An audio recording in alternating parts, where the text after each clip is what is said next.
What's up mga lods? Adventure atong tirada karon mga lods. Bahalag gamay ta kwarta mga lods. Ang importante malingaw ta. So shout out day ko sa nakita sa akong shade sa tagahingutanan lugating kanang gisulob na ako karon palihog iuli taw na ninyo. Kay memorable pud kaayo na ako na ba. So makauli niya na naalay premium sa kusala ka galon nga tuba mga lods. So atol pud nga nag-celebrate sa Easter Sunday kanang pagkabanhaw sa tong Ginoo ba. Hastang kusuga gyud mo dagan ni pambuta dili pareha sa kanang imong hinigugma nga hinay kay mo reply ba. Isabay pod ang kalinaw sa panahon ba dili parehas tong gobyerno karon nga grabing gubuta nya usahay makahugot-hugot sa daan ni Los nga bisan atong dagway luag nya sa nang tanda kung asa ni dapita naa ni siya sa Lonido Isla sa Bilangan nga duol sa Nuknukan o sa Hingutanan Island. So kung nakabantay mo nga daghan kayong lusay nga makitaan naa ra man gud midaplin ana sa hunasan. So sa nagtan-aw ini nga video kung nakabantay mo nga klaro kayong luyo grabe pisika mao ni usa sa ebidensya nga grabe kusuga muda ganing sakayana. So napay usaw na sugatan pud namo galingaw-lingaw pud sila.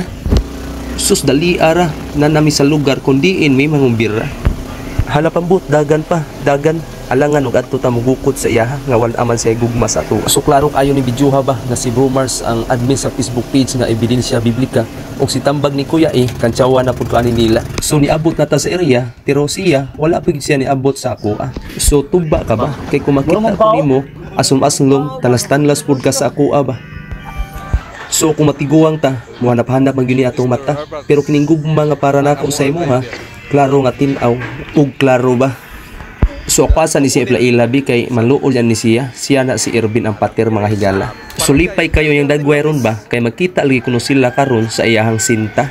So di hinapitan na kita tag pamilya naglingaw-lingaw ba nagguyod-guyod sa salbabida dili pareha sa imuha nga bisan giguyod na bubuhi gihapon ka kanang pisi nga gihigo sa pambot ug sa salbabida ba tan-awa hastang lig-una dili pareha sa inyong relasyon nga grabing gabuka hastang init kayong panahon ba.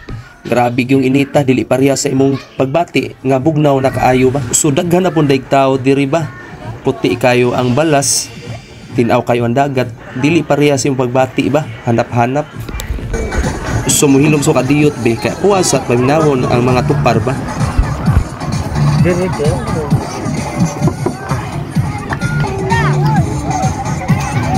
So ato asa ni pakita tong dagway be para dili pud ta mo copyright ni Mita. Nya gapurong ko ana mga gala tungod kay mag-iwawon baya ta.